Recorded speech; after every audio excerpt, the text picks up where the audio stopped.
වෙනි පාඩමේ 1972කින් පසුව මේ ලංකාවේ ඉතිහාසය තුළ සිදුවෙච්ච සුවිශේෂී සිදුවීමක් විදිහට අපි සලකන 1978 ආණ්ඩුක්‍රම ව්‍යවස්ථාව ගැන තමයි අද අපි කතා කරන්නේ. මොකද මේ මාතෘකාවෙන් අනිවාර්ය විභාගයට ප්‍රශ්නයක් අසනවාමයි. හරිද? ඒ නිසා ඒක වැදගත් මාතෘකාවක් නිසා තමයි මං අද සම්මන්ත්‍රණයක් විදිහට විශේෂයෙන්ම මේ ගැන කතා කරන්න හිතුවේ.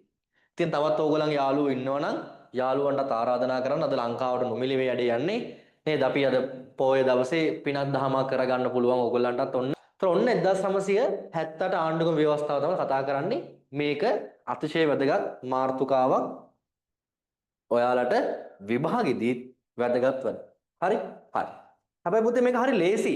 එහෙම අමාරුත් නෑ. හරියට අල්ලගත්තාම වැඩේ කරගන්න පුළුවන්. හරි? දැන් 1978 ආණ්ඩුක්‍රමයට එන්න කලින් මම චුට්ටක් ආපස්සට ගිහින් එන්නම්කෝ. ආපස්සට. ඕගොල්ලන්ත් එක්කම අපි යමු පොඩ්ඩක් මේ පාඩමේ මුලට.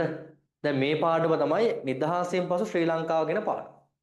ඔතකොට ඔයගොල්ලෝ දන්නවා 1948 පෙබරවාරි මාසේ 4 වෙනිදා තමයි ලංකාවට නිදහස ලැබෙන්නේ. නේද? ඔව්. 1948 පෙබරවාරි 4 වෙනිදා 14 නෙමෙයි 4. හොඳේ 4. 4 වෙනිදා ලංකාව නිදහස ලැබෙනවා. ඒතර නිදහස ලැබීමත් එක්ක මොකද වෙන්නේ? එතෙන් පටන් මේ අපේ ලාංකීය නායකයෝ මොන නායකයෝද? ලාංකීය නායකයන් තමයි මක් කරන්නේද? මේ ලංකාවේ පාලන කටයුතු අරගෙන ගියේ. ඊට කලින් බ්‍රිතාන්‍යය තමයි ලංකාවේ පාලන අරගෙන ගියේ. හැබැයි 1948 ඉඳලා ලංකාවේ පාලන අරගෙන ගියේ කවුද? ලාංකීය නායකයෝ. එතකොට දැන් 1948 වෙනකන් මේ ලංකාව පාලනය කළේ බ්‍රිතාන්‍යය. එහෙම නේද? හොඳට තේරුම් ගන්න ඈ. බ්‍රිතාන්‍යයන්. ඒතර බ්‍රිතාන්‍යයන්ගෙන් අපේ අය දිගින් දිගටම ඉල්ලා හිටියේ මොකද්ද පුතේ? හරිද? බ්‍රිතාන්‍ය අපේ ලංකාව පාලනය කරද්දී මේ බ්‍රිතාන්‍යයන්ගෙන් ලාංකිකයන් දිගින් දිගටම ඉල්ලා හිටියේ මොකද්ද? මොකද්ද පුතේ ඉල්ලා හිටියේ? අන්න හරි. දිගින් දිගටම ලාංකිකයන්ගෙන් පුතේ ඉල්ලා හිටියේ chat එකට දාලා තිබ්බා කිහිප දෙනෙක්. හොඳයි. නිදහස ඉල්ලා හිටියේ. නිදහස. අපොන් නිදහස දෙන්න. නිදහස ඉල්ලා හිටියේ. හොඳේ? ඔතන නිදහස ඉල්ලා හිටියනේ. ඒතර ඒ ඉල්ලපු ඉල්ලීමට බ්‍රිතාන්‍යෝ ඇහුම්කන් දීමක් කරලා එකපාරටම ඇහුම්කන් දුන්නේ නැහැ. හරි? කාලයක් තිස්සේ ඉල්ලීම් කරලා උද්ඝෝෂණ කරලා සටන් කරලා කරන්න පුළුවන් හැම දෙයක්ම කරලා තමයි බ්‍රිතාන්‍යයන්ගේ ඔළුව හැදුවේ ලාංකිකයන් නිදහස දෙන්න ඕනේ කියන තැනට. ඒතර මේ නිදහස ඔන්න ලබා දීම කරන 1948 දී. ඒතර දෙනකොට ඒක වෙන්නේ කොහොමද? එතෙක් කල බ්‍රිතාන්‍යය තමයි ලංකාව අල්ලගෙන ගියේ. ඒ අල්ලන් ගිය ලංකාවේ පාලනය බ්‍රිතාන්‍යය අතාරිනවා. මෙහෙම අල්ලන් ආවා අතාරිනවා. අල්ලන් ආවා අතෑරියා. අතාරිනකොට මේ පල්ලෙහා හිටපු අපේ ලාංකිකයෝ ඒක මක් කරාද? අල්ලගත්තා. ඒතර අල්ල ගන්නකොට ඒ පාලනය අල්ලගෙන දැන් පාලනය බාර අරගෙන එතන පටන් ඒ පාලනය අරගෙන යන්න සුදුසු පුද්ගලයෝ ටිකක් තෝරා පත් කරගන්න ලාංකීය ජනතාවට අවස්ථාව දුන්නා. බ්‍රිතාන්‍යය බලය අතාරිනකොට බ්‍රිතාන්‍යය නම් කළේ නෑ ඔයා රටේ ප්‍රධානියා, ඔයා මේ ටික කරන්න, ඔයා මේ ටික කරන්න, ඔයා මේ අංශය බලන්න, ඔයා මෙන්න මේ ටික කරන්න කියලා එහෙම අපේ බ්‍රිතාන්‍යය අපේ අයව පත් කරේ නැහැ. ඒගොල්ලෝ බලය අතාරිද්දී. මගෙන් තේරෙනවද? ඒ අවස්ථාව දුන්නා ලාංකිකයන්ට. ඇයි ඒගොල්ලෝ පත් කරන්නේ නැතිව ලාංකිකයන්ට ඒ අවස්ථාව දුන්නේ? දැන් බ්‍රිතාන්‍යය බලය අතාරිද්දී බ්‍රිතාන්‍යව පත් කළා නම් ඔයා ප්‍රධානියා, ඔයා මේක බලන්න, ඔයා අරග කරන්න, ඔයා මේක කරන්න කියලා එහෙම වගකීම් ටික බාර දුන්නා නම් එතෙන් පටන් ගෙන යන්නේ බ්‍රිතාන්‍යයන්ට ඕන විදිහේ පාලනය. මං කිනෙත් පැහැදිලිද? බ්‍රිතාන්‍යයන්ට ඕන විදිහේ පාලනය වරයන්නේ. ඒ නිසා ඒක හරියන්නේ නැහනේ. ඒ නිසා මොනවා වුණත් උන් හරි හොඳයි. බ්‍රිතාන්‍ය හරි හොඳයි කියන්නේ එකයි. හරිද? අතෑරියා නම් එතනින් ඉවරයි. හරි අතෑරියම තමයි. ආපහු ඇඟිලි ගහන්න ආවේ නැහැ. ඒගොල්ලෝ කිව්වා හරි නිදහස ලබා දෙන්නම්. අපි මෙතනින් ඉවත් වෙන්නම්. මෙතනින් එහාට එහෙනම් හරිද? ඔයගොල්ලෝ පාලනය අරගෙන යන්න. එහෙම අරගෙන යද්දී ඒකට සුදුසු පුද්ගලයෝ ටිකක් තෝරගන්න එපා. අන්නේ පුද්ගලයෝ ටික ජනතාවට කිව්වා හරිද ඔයාලා තෝරාපත් කරගන්න. ඕගොල්ලෝ උනායි ඕගොල්ලෝ තෝරගන්න. ඒකට පැවැත්වුව ඡන්දයක්. ඒකට පැවැත්වුව මොකද ඡන්දයක් පැවැත්වුවා. ඔන්න ලංකාවේ පළවෙනි හරිද ඡන්දය ලංකාවේ පාලකයෝ තෝරාපත් කරගන්න පැවැත්වුවා. මේ ඡන්දය පවත්වන්නේ කවද්ද? 1947 දී. ඔන්න ලංකාවේ මැතිවරණ ඉතිහාසය ආරම්භ වෙනවා. ලංකාවේ මැතිවරණ ඉතිහාසය ආරම්භ වෙනවා. අවශ්‍ය කෙනෙකුට සටහන් කරගන්න පුළුවන් කොලයක් පෑනක් අරගෙන හරි. ඔන්න 1947 මහා මැතිවරණය පවත්වන පළමු මැතිවරණය. මේ මැතිවරණය සඳහා පුතේ අපේ ලංකාවේ ඒ වෙනකොට දේශපාලන පක්ෂ මක් වුණාද කිහිපයක් සංවිධානය වෙලා තිබුණා. ඒ දේශපාලන පක්ෂ ඉදිරිපත් වුණා මේ මැතිවරණයේදී රටේ ජනතාවගේ ඡන්දය අරගෙන රටේ පාලකයන් බවට පත් වෙන්න. පැහැදිලි? හරි. එතකොට ඒ විදිහට ඉදිරිපත් වෙච්ච දේශපාලන පක්ෂ අතරින් හරි වැඩිම ඡන්ද ප්‍රමාණයක් ලබා ගන්න පුළුවන් වෙච්ච පක්ෂය තමයි එක්සත් ජාතික පක්ෂය. එක්සත් ජාතික පක්ෂය. හරි. එක්සත් ජාතික පක්ෂය. ඊට පස්සේ ඒ පක්ෂයේ නායකයා වෙච්ච ඩී.එස්. සේනානායක මහතා හරිද මොකද කරවෙන්නේ රටේ පාලනයේ ප්‍රධානියා බවට පත් වුණා. එතෙන් පටන් රටේ පාලනයේ ප්‍රධානියා බවට පත් වුණා. ඒතර නිදහස් බ්‍රිතාන්‍ය ලංකාව නිදහස ලබා දීමත් එක්ක හරිද ලාංකිකයන්ට බලය දෙනවා. ඒ බලය ලබා ගන්න ජනතාවගෙන් ඡන්දයක් පැවැත්තුවා. ජනතාවගේ ඡන්දේ එක්සත් ජාතික පක්ෂ ජයග්‍රහණය කරලා එහි නායකයා වෙච්ච ඩී.එස්. සේනානායක මහතා රටේ ප්‍රධානියා බවට පත් වුණා. ඒතර එවකට රටේ ප්‍රධානියාව අපි හඳුන්වන්නේ අගමැතිවරයා කියලා. කවුරු අපිට හඳුන්වන්නේ අගමැතිවරයා කියලා. වර්තමානයේ කවුද පුතේ රටේ ප්‍රධානියා?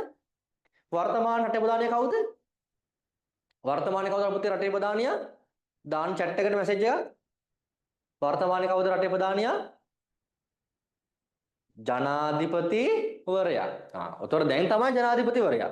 උතර නිදහස ලැබෙන කාලේ රටේ ප්‍රධානියා වුණේ අගමැතිවරයා. ඔව් අගමැතිවරයා. තේරුණාද? ඒක වෙනස වෙන්නේ කොහොමද කියලා මම කියලා දෙන්නම් ඈ. උතර ඔන්න ජනාධිපතිවරයා වර්තමානයේ එදා අගමැතිවරයා. උතර එහෙම අගමැතිවරයා වුණේ ලංකාවේ පළමු කෙනා කවුද? ඩී.එස්. සේනානායක මහතා. ඔන්න එතන පටන් ඊට පස්සේ මොකද කරන්නේ? මේ ලාංකීය පාලකයෝ මක් වුණාද? රටේ පාලනය අරගෙන ගියා. උතර අවුරුදු 5න් 5ට මහා මැතිවරණ පවත්වලා ජනතාවගේ ඡන්දය විමසලා එතෙන් පටන් රටේ පාලකයෝ තෝරාගෙන මේ රටේ පාලනය අරගෙන ආවා. පැහැදිලිද? ඒතර ඔන්න තමයි ලංකාවේ මැතිවරණය ආරම්භ වෙන්නේ. ඒතර ඔන්න පළවෙනි මැතිවරණය 1947 පැවැත්වෙනවා. එක්සත් ජාතික පක්ෂයේ නායකයා වෙච්ච ඩී.එස්. සේනානායක මහතා තමයි එවකට රටේ ප්‍රධානියා විදිහට අගමැතිවරයා බවට පත්වන්නේ. ඒතර එතුමා අගමැතිවරයා බවට පත් වෙලා ඊට පස්සේ මොකද කරන්නේ? ඔන්න රටේ පාලනය කටයුතු අරගෙන යනවා. එතුමාගේ පාලන කාලය තුල ක්‍රියාවන් රසක් සිද්ධ වෙනවා. ප්‍රධාන වශයෙන්ම අපේ ලංකාවේ ඔය ගොවි ජනපද ව්‍යාපාර ආරම්භ වෙනවා. හරිද? ගොවි ජනපද ව්‍යාපාර. හරිද? විශේෂයෙන්ම ලංකාවේ ඔය ගොවි ජනපද ව්‍යාපාර ගැන මොකක්ද දන්නවද? හරි? ලංකාවේ මුල් වියලි කලාපයේනේ මුලින්ම ජනතාව හිටියේ. ඒ කියන්නේ අනුරාධපුරයයි පොළොන්නරුවයි මුල් කරගෙන මෙන්න මේ කලාපය තුල තමයි අපේ රටේ ජනතාව මුල් කාලේ ජීවත් වුනේ. හොඳේ? මුල් කාලේ ජීවත් වුනේ ඔන්න ඔය කලාපේ. හැබැයි මේ කලාපේ ජීවත් වෙන ජනතාවට සිද්ධ වෙනවා මේ ප්‍රදේශ අතහැරලා ලංකාවේ මෙන්න මේ තෙත් කලාපයට ඊට පස්සේ දකුණු කලාපයට එන්න සිද්ධ වෙනවා. එන්නේ පොතේ 1215 දී ලංකාව අල්ල ගන්නවා කාලිංග මාග කියලා ආක්‍රමණිකයෙක්. අන්නේ කාලිංග මාග ආක්‍රමණයත් එක්ක ජනතාවට සිද්ධ වෙනවා මේ වියලි කලාපය අතහැරලා ලංකාවේ තෙත් කලාපයට එන්න.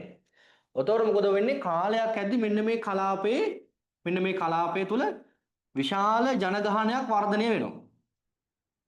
වියලි කලාපයේ කැලෑවට යනවා. මිනිසුන් නැතු වෙලා යනවා. ඊට පස්සේ මොකද කරන්නේ? ඔය ඩී.එස්. සේනානායක මහතා ලංකාවේ අගමැතිවරයා බවට පත්වන කාලය වකවාන වෙනකොට හරිද විශාල අභියෝග කිහිපයක් තිබ්බ එතුමාට මුහුණ දෙන්න. එකක් තමයි ආහාර අර්බුදය, ඊළඟට ඉඩම් ප්‍රශ්නය, හරිද? ඊළඟට රැකියාව ප්‍රශ්නය. මේ වගේ අභියෝග කිහිපයක් තිබ්බා. අන්නේ අභියෝග වලට එතුමා මුහුණ දෙන්න තීරණය කරනවා. එතෙන්දී එතුමා ආරම්භ කරනවා ව්‍යාපාරයක්, අලුත් ව්‍යාපෘතියක්. ඒ තමයි රටේ වියලි කලාපය නැවත සංවර්ධනය කරන්න ඕනේ. නැවත ගිහිල්ලා මිනිස්සු පදිංචි කරවන්න ඕනේ. එතකොට මේ තියෙන අන්බැලන්ස් එක සමාන නැතිකම සමාන කරගන්න පුළුවන් වෙනවා. ඇයි දැන් ඔක්කොම මෙතන මේ භූමිය තුල ඉඳගෙනනේ හැමදේම කරන්නේ. ඉඩම් හොයන්නේ, රැකියාව හොයන්නේ, ආහාර හොයන්නේ මේ භූමියේ ඉඳගෙන. හැබැයි ඊට සාපේක්ෂව විශාල භූමියක් අතහැරලා දාලා ඉවරයි. හැබැයි මේ භූමිය අතීතයේ මිනිස්සු හිටපු භූමිය. පැහැදිලිද? ඒතර මෙන්න මේ භූමි නැවත මිනිසුන් ගිහලා පදිංචි කරන්න ව්‍යාපෘතියක් ආරම්භ කරනවා. ඒ ව්‍යාපෘතිය තමයි අපි කියන්නේ ගොවි ජනපද ව්‍යාපාරය කියලා. ඒතර ඔන්න ඩී.එස්. මහතාගේ කාලේ කරපු විශාලම හරි ප්‍රධානම එක වැදගත්කමක් තමයි හරි ගොවි ජනපද ව්‍යාපාර ආරම්භ කරලා ලංකාවේ වියලි කලාපය නැවතත් රටේ සංවර්ධනයට යොදා ගන්නවා. තේරුණාද? හරි. ඒතර මම කතා කරගෙන ඔන්න ඩී.එස්. මහතා රටේ පළමු අගමැතිවරයා බවට පත් වෙලා එතුමාගේ කාලය තුල සිද්ධ වෙච්ච දේවල්. හරි ඊළඟට එතුමාගෙන් පසුව ලංකාවේ ඊළඟට අගමැතිවරයා බවට පත්වන්න ඊළඟ මහමැතිවරණය පවත්වන 1952 දී 1952 වෙනකොට පුතේ ඩී.එස්. සනක මහතා අභාව ප්‍රාප්ත වෙලා හිටියා.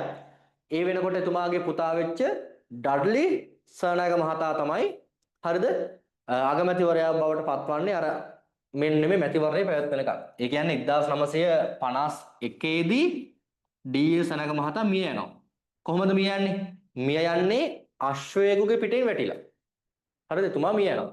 ඊට පස්සේ ඊළඟ මැතිවරණය පවත්වන දෙන්නේ 1952 නේ. ඒතර අවුරුද්දක කාලයක් තියෙනනේ. අන්නේ අවුරුද්දක කාලයකට අගමැතිවරයා බවට පත් වුණේ එතුමාගේ පුතා ඩඩ්ලි සනක මහතා. ඩඩ්ලි සනක මහතා. හරි? ඔන්න ඊළඟට මහමැතිවරණය 1952 පවත්වනවා. 52 මහමැතිවරණයේදී ආයි ජයග්‍රහණය කරන්නේ එක්සත් ජාතික පක්ෂය. ඒ අවස්ථාවේ අගමැතිවරයා බවට පත්වන්නේ ඩඩ්ලි සරණායක මහතා. ඩඩ්ලි සරණායක මහතාම අගමැතිවරයා බවට පත්වන්නේ. නමුත් මෙයාට වැඩි කලක් පුතේ අගමැති ධූරයේ ඉන්න හම්බ වෙන්නේ නැහැ. ඇයි සර්? මොකද වෙන්නේ? හරි ඒකට හේතුව තමයි මෙතුමාගේ කාලේදී හරිද අත්‍යවශ්‍ය භාණ්ඩවල මිල ඉහළ ගිහිල්ලා හරිද මිනිසුන්ට විශාල ගැටලුකාරී තත්ත්වයන් රසකට මුහුණ දෙන්න සිද්ධ වුණා. ආර්ථික අර්බුදයක් ඇති වුණා. ඔය ගිය අපේ කාලවකවානු වල අර අපේ තෙල් පෝලිං ගෑස් පෝලිං වගේ තිබ්බා වගේ මිනිසුන්ට විශාල පීඩාවක් ඇති වුණානේ. අන්න ඒ වගේ ඩඩ්ලි මහතාගේ කාලේත් ආහාරවල මිල ඉහළ ගිහිල්ලා මිනිසුන්ට ආහාර හොයාගන්න නැතුව විශාල ආර්ථික අර්බුදයක් ඇති වුණා. ඒ නිසා මිනිසුන් උද්ඝෝෂණ කළා. හර්තාල් ව්‍යාපාර පැවැත්වුවා. ඔතකොට මොකද වුනේ? ඩඩ්ලි මහතා සිද්ධ වෙනවා අගමැති ධූරයේ ඉල්ලා අස් වෙන්න. හරි? ඉල්ලා අස් වෙලා මොකද කරන්නේ? ඊළඟට අගමැතිවරයා බවට පත් වෙනවා අවශ්‍යව ලියා ගන්න. හරි සර් ජෝන් කොතලාවල මහතා. සර් ජෝන් කොතලාවල මහතා. හරි සර් ජෝන් කොතලාවල මහතා අගමැතිවරයා බවට පත් වෙනවා. අත හරි. එතුමාත් බැලුවා උත්සාහ කළා බලය අල්ලගෙන යන්න පාලනය කරගෙන යන්න හරි ගියේ නැහැ. ඒ නිසා ඊළඟ මැතිවරණය කැඳවන්න තිබ්බේ 1957 දී. නමුත් එතුමා මොකද කරන්නේ 1956 දී කියන්නේ නියමිත අවුරුද්දකට කලින් මහමැතිවරණය කැඳවුවා. මට බෑ මේ කරගෙන අපි වෙනත් ආණ්ඩුවක පත් කරගන්න හරි වෙනත් ජනතාව කැමැත්ත බලාපොරොත්තුෙන් හරිද අලුත් මැතිවරණය පවත්වමු කියලා. ඔන්න අලුත් මැතිවරණය පවත්වන 1956 දී. ඒතර මේ තමයි ලංකාවේ තුන්වෙනි මැතිවරණය. හරි? ඒ අවස්ථාවේදී මොකද කරන්නේ අලුත් ආණ්ඩුවක් බලයට එනවා. කැපී පෙනෙනම ලංකාවේ මැතිවරණයක් තමයි පුතේ 1956 මැතිවරණය. දැන් මේ කලින් පවත්වපු මැතිවරණ දෙකෙන්ම ජයග්‍රහණය කළ එක්සත් ජාතික පක්ෂය. නමුත් 1956 මැතිවරණය ඊට වඩා වෙනස් ප්‍රතිඵලයක් ඇති වෙනවා. ඒ කොහොමද? මෙතෙක් ආණ්ඩුව කරගෙන ගියපු බලයට ආපු එක්සත් ජාතික පක්ෂය වෙනුවට 1956 මැතිවරණයේ ජයග්‍රහණය කරනවා ශ්‍රී ලංකා නිදහස් පක්ෂයේ ප්‍රධාන කොට ගත්ත මහජන එක්සත් පෙරමුණ. මහජන එක්සත් පෙරමුණ. හරි? ඒතර මේ පක්ෂය තමයි ජයග්‍රහණය කරන්නේ. මහජන එක්සත් පෙරමුණ. ඒතර මේ පක්ෂයේ නායකයා වුණේ හරි SWRD බණ්ඩාරනායක මහතා. කවුද පුතේ? SWRD බණ්ඩාරනායක මහතා. හොඳේ. SWRD බණ්ඩාරනායක මහතාම අගමැතිවරයා බවට පත්වන්නේ. ඒතර එතුමා අගමැතිවරයා බවට පත්වීමත් එක්ක එතුමාගේ කාලේ විශාල සමාජමය වශයෙන් වෙනස්කම් රසක් සිද්ධ වෙනවා. කොටිම මෙතුමා බලයට පැමිණීම සඳහා සංඝ, වෙද, ගෝවි, ගුරු, කම්කරු. සංඝ, වෙද, ගෝවි, ගුරු, කම්කරු කියලා පංච මහා බලවේග එතුමා තමගේ පක්ෂයට එකතු කරගත්තා. මොකද මීට කලින් ආණ්ඩුව ගෙන ගියපු එක්සත් ජාතික පක්ෂයේ වටා එකතු වෙලා හිටියේ ධනවතුන්, මධ්‍යම පන්තිකයෝ. ඒ නිසා සමාජයේ අතිබහුතරයක් වෙච්ච සාමාන්‍ය ජනතාවට හරිද? ඒ ආණ්ඩුව යටතේ කිසිදු සෙතක් සිදු වුණේ නැති නිසා බණ්ඩාරනායක මහතා මොකද කරන්නේ? ඒ ජනතාව එකතු කරගත්ත තමන්ගේ පක්ෂය වටා තමන්ගේ රජයක් යටතේ තමන්ගේ පාලනයක් යටතේ මේ හැම දිනාගේම අපේක්ෂාවන් ඉටු කරන්න කටයුතු කරන්නන් කියලා. ඒ නිසා මොකද වෙන්නේ? මේ SWRD බණ්ඩාරනායක මහතාට පුළුවන්කමක් ලැබෙනවා මේ අවස්ථාවේදී බලය ගන්න. ජනතාව ඔහුවට හිටගත්තා. කොටිම කලින් ආණ්ඩු කරපු එක්සත් ජාතික පක්ෂයට 1956 දී ඡන්දය ලැබෙන්නේ නැත්නම් ආසන ලැබෙන්නේ 8ක් විතරයි. මන්ත්‍රී ධූර 8ක් විතරයි ලැබෙන්නේ. හරි? හරි. උතන ඔන්න SWRD බණ්ඩාරනායක මහතා අගමැතිවරයා වෙනවා. ඊට පස්සේ එතුමාගේ කාලේ සුවිශේෂී සිදුවීම් කිහිපයක් වෙනවා. එකක් තමයි සිංහල භාෂාව රාජ්‍ය භාෂාව බවට පත් වෙනවා. හරි, සිංහල භාෂාව රාජ්‍ය භාෂාව බවට පත් වෙනවා. එතෙක් කල අපේ රටේ රාජ්‍ය භාෂාව වශයෙන් තිබෙ ඉංග්‍රීසි භාෂාව. දැන් සිංහල භාෂාව රාජ්‍ය භාෂාව බවට පත් වෙනවා. බුද්ධ ආගමට ප්‍රමුඛතාවය දෙනවා. ඊළඟට පුතේ වරාය හා බස් ජනසතු ව්‍යාපාර බවට පත් කරනවා. හරිද?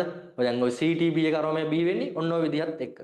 ඊළඟට විද්‍යෝදය හා විද්‍යාලංකාර කියන පිරිවෙන් විශ්වවිද්‍යාල බවට පත් කරනවා. කියන වර්තමානයේ ශ්‍රී ජයවර්ධනපුර විශ්වවිද්‍යාලයත් කැලණි විශ්වවිද්‍යාලයත් බවට පත්වන්න බණ්ඩාරනායක මහතාගේ කාලේ මේ කරපු වෙනස හේතුවක් වුණා. පිරිවෙන් විශ්වවිද්‍යාලය බවට පත් කරනවා. පැහැදිලි? ඊළඟට කුෂිකර්මාන්ත දිනු කරන්න ආධාර අනුබල ලබා දුන්නා. ඉතින් මෙන්න මේ වගේ බොහෝ වෙනස්කම් රසක් එතුමාගේ කාලේ සිද්ධ වුණා. ඒවා ඇත්තටම සමාජමය වශයෙන් බොහෝ වෙනස්කම් ඇති වෙන්න හේතුවක් වුණා. තේරුණාද? හරි. ඔන්න ඔය විදිහට SWRD බණ්ඩාරනායක මහතාගේ කාලේ ඇති වෙච්ච වෙනස්කම් හඳුනා ගන්න පුළුවන්. නමුත් එතුමාවත් මක් කරනවාද? වෙඩි තබා ඝාතනය කරනවා. ඒ අවස්ථාවේදී එතුමාගේ හිස් වෙන අගමැති ධූරයට අලුත් පුද්ගලයෙක් පත් වෙනවා. ඒ තමයි විජයානන්ද දහනායක මහතා. එච්චර සේවයක් කරපු නායකයවත් මරනවද? ඔව්. ඉතින් එහෙම තත්වයක් තියෙනවා.